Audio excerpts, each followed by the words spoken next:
माझं नाव कुमारी चैतन्य श्रीकृष्ण कांगे, मी वर्ग 9 ब ची विद्यार्थी. आज 10 मार्च आपण सर्वजण त्यांची पुण्यतिथी साजरी करण्यासाठी इथं जमलेलो आहोत. त्यांनी मुलींसाठी प्रगतीचा दार, ज्ञानाचा दार खुले करून दिलेले होते. त्याच विषयावर आज मी थोडे बोलणार आहे. 175 वर्षापूर्वीच्या काळात आपला भारत समाज हा विषमतेवर आधारित होता. स्त्रीची स्थिती हे दुय्यम होती. स्त्रियांना कुठलाच अधिकार नव्हता. चूल आणि मूल एवढे क्षेत्र तिचे मर्यादित होते. स्त्रियांना कुठल्याही क्षेत्रात अधिकार नसल्यामुळे स्त्री हे आपला दुर्बल होत गेली. स्त्री जन्माही तुझी कहाणी, ए हृदय अमृत नाही पाणी. स्त्रीच्या या यातनामय जीवनाची कहाणी जर कोणी समजून घेतली असेल तर ते म्हणजे क्रांतीज्योती सावित्रीबाई फुले यांनी त्यांना मार्गदर्शन करणारे क्रांतीसूर्य ज्योतिबा फुले यांच्यामुळे घडले. यत्र नार्यस्तु पूज्यते रमन्ते तत्र देवता. स्त्रियांसाठी स्त्रियांची जोपर्यंत सुधारणा होणार नाही तोपर्यंत समाजाची सुधारणा होणार नाही हा विषय त्यांनी समजून घेतला. ही अडचण त्यांनी समजून घेतली आणि नंतर त्यांनी स्त्रियांच्या कल्याणासाठी कार्य केले.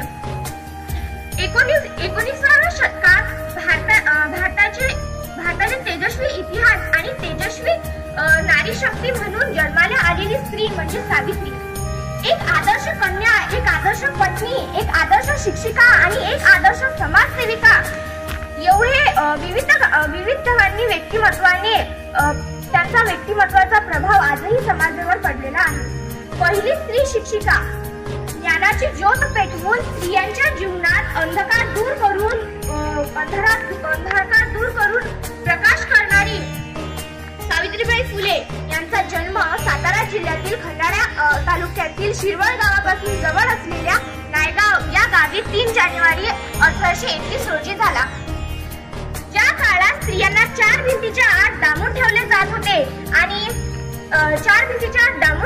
होते आणि त्यांना मोकळा श्वास घेण्याचा सुद्धा अधिकार नव्हता, अशा काळात शिक्षणाचा श्वास देणारी स्त्रीचा जन्म झाला आणि ती स्त्री म्हणजे सावित्रीबाई फुले. सावित्रीबाई फुले यांचे वडील खंडोजी नेवसे पाटील हे नायगावचे पाटील होते. आपल्या घरात कन्या रूपगुण कन्या जन्माला आली म्हणून त्यांना खूप आनंद झाला. हे खूप त्या काळात आश्चर्याची बाब होती, कारण आजही संकुचित वृत्तीचे लोकच नव्हे तर सुशिक्षित सुसंस्कृत लोक सुद्धा घरात मुलगी जन्माला आली तर नाक मुरडतात. पण त्या काळात खंडोजी नेवसे पाटील यांच्या घरी कन्यारत्न जन्माला आले म्हणून त्यांनी संपूर्ण गावभर गोड साखर वाटून ही गोड बातमी सर्वांना दिली. त्यांना 4 अपत्ये होती. त्यातील सर्वात मोठी सावित्री ही आता 7-8 वर्षाची झाली होती. त्यावेळी बालविवाहाची पद्धत असल्यामुळे आता नेवसे पाटील यांना थोडा आनंद होता, थोडं दुःख पण वाटत होतं.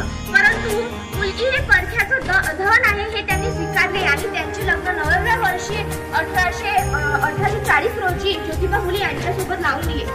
सावित्री खंडेराव नेवसे पाटील आता सावित्रीबाई ज्योतिबा फुले या नावाने नवीन वैवाहिक संसाराला सामोरे गेली. मुळे शिक्षण हेच प्रगतीचे लक्षण असते. कडी उमलणार नाही जीवन रसा वाचून मुली बहरणार नाही शिक्षणा वाचून या ओढीतून मुलींच्या शिक्षणाचे महत्त्वच लक्षात येते. एखादी कडी उमलण्यासाठी तिला वेगवेगळ्या साधनांची घटकांची अनुकूलता आवश्यक असते. त्याचप्रमाणे मुलीच्या सर्वांगीण विकासासाठी शिक्षणाची आवश्यकता असते. हे त्यांनी समजून घेतले, हे त्यांनी हेरले.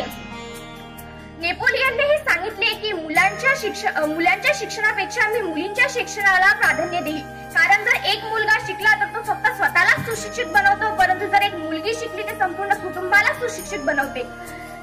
म्हणूनच जर तिच्या मनात सुशिक्षित सुविद्या सज्ञान सद्गुण आणि सच्शील असेल तर आपले घर हे प्रगतीच्या शिखरावर जाण्यासाठी कोणीच रोखू शकत नाही. हे ज्योतिबा फुलेंनी समजले आणि सावित्रीबाईंना त्यांना शिकवले, त्यांना शिक्षित केले. सावित्रीबाईंचे जेव्हा लग्न झाले होते तेव्हा त्या काही शिकलेल्या नव्हत्या, परंतु त्यांना शिक्षणाची फार आवड होती. सावित्रीबाई फुले यांचे शिक्षण सुरू झाले. शेतातले काम करून विश्रांतीच्या वेळी ज्योतिबा फुले त्यांना शिक्षणाचे धडे देऊ लागले.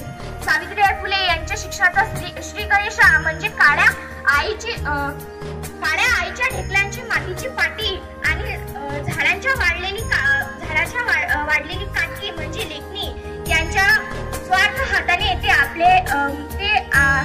मातीवर मुळाक्षरे गिरवू लागल्या. ज्योतिबा फुले यांची मावस बहीण सगुणा ही सुद्धा त्यांच्या बरोबर शिकत होती. ज्योतिबा फुले यांच्या दोन्ही विद्यार्थी खूप हुशार होत्या. त्यांना भाषा आणि गणित हे अभ्यासले गेले. आता त्यांची शिक्षणाची वाट फारच उत्सुक होती. सावित्रीबाई फुले यांना वाचनाची फार आवड होती. त्यांच्या जीवनातील एक प्रसंग होता जेव्हा सावित्रीबाई ह्या 6 वर्षाच्या होत्या आणि शिरवळच्या जत्रेत फिरत असताना तिथे एक गोरे मिशनरी लोक होते. येशू ख्रिस्तांचे ते प्रसंग वाचत होते. ते सावित्रीबाई ऐकत होत्या आणि तिकडून ते गोरे मिशनरी लोक आले व त्यांनी एक येशू ख्रिस्तांचं प्रसंग पुस्तक त्यांनी सावित्रीबाईंना दिला आणि म्हणाले, बाळ, तुला वाचता आले नाही तरी चालेल, परंतु तू यातले चित्र पाहून तुला आनंद होईल. सावित्रीबाई फुले यांनी ते पुस्तक घरी आणले. घरी आल्यानंतर त्यांनी ते पाहिले. त्यांना पण एक खंत जाणवली, ते म्हणजे वाचनाची. त्यांना थोडे वाईट वाटले. त्यांनी आतापर्यंत सुद्धा ते पुस्तक वाचून जपून ठेवले होते आणि सासऱ्याच्या घरी म्हणजे ज्योतिबांसोबत ते घेऊन गेले. ज्योतिबा फुलेने ते पुस्तक पाहिले आणि म्हटले, सावित्री, हे पुस्तक वाच बरं. तेव्हा सावित्रीबाईंना ते वाचता आले नाही. सावित्रीबाईंना तर वाईट वाटलेच, परंतु ज्योतिबा फुले यांना सुद्धा वाईट वाटले.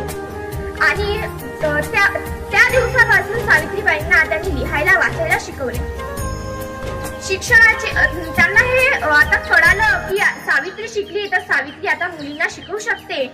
म्हणून त्यांनी पुण्यामध्ये 1 जानेवारी 1848 रोजी मुलींची पहिली शाळा काढली. तो वाडा तात्यासाहेब भिडे यांचा तो वाडा होता.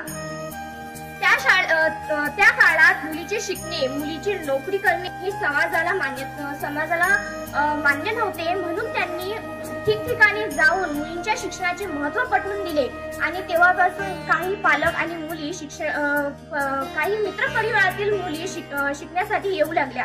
तेव्हा 6 मुली फक्त शिक्षणासाठी येत होत्या, परंतु हा छोटासा आकडा जरी असला तरी त्यातील एक मुलगी तिथं शिक्षणासाठी आहे हे महत्त्वाचे आहे. जेव्हा सावित्रीबाई फुले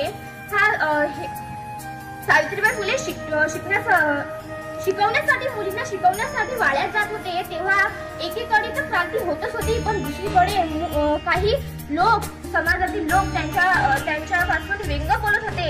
त्यांच्यावर शेण गोटे दगड फेकत होते, तरी सुद्धा त्या डगमगल्या नाही. त्यांचे मन कणखर होते. जेव्हा त्या जात होत्या तर शेण गोटे फेकणाऱ्या लोकांना ते म्हणाले की, माझे मोठे बंधू, मी माझ्या भगिनींना शिकवण्यासाठी जात आहे. या पवित्र कामासाठी तुम्ही माझ्या अंगावर शेणगोटे फेकत आहात. ते दगड नसून माझ्यासाठी फुलच आहेत. देव तुम्हाला सुखी ठेवो. केवढे मोठे मन आहे हे, केवढे संयमी वृत्ती आहे आणि केवढी श्रमशीलता आहे. ह्या सर्व गुण त्यांच्यामध्ये आहेत. म्हणूनच त्या क्रांती ज्योती बनल्या.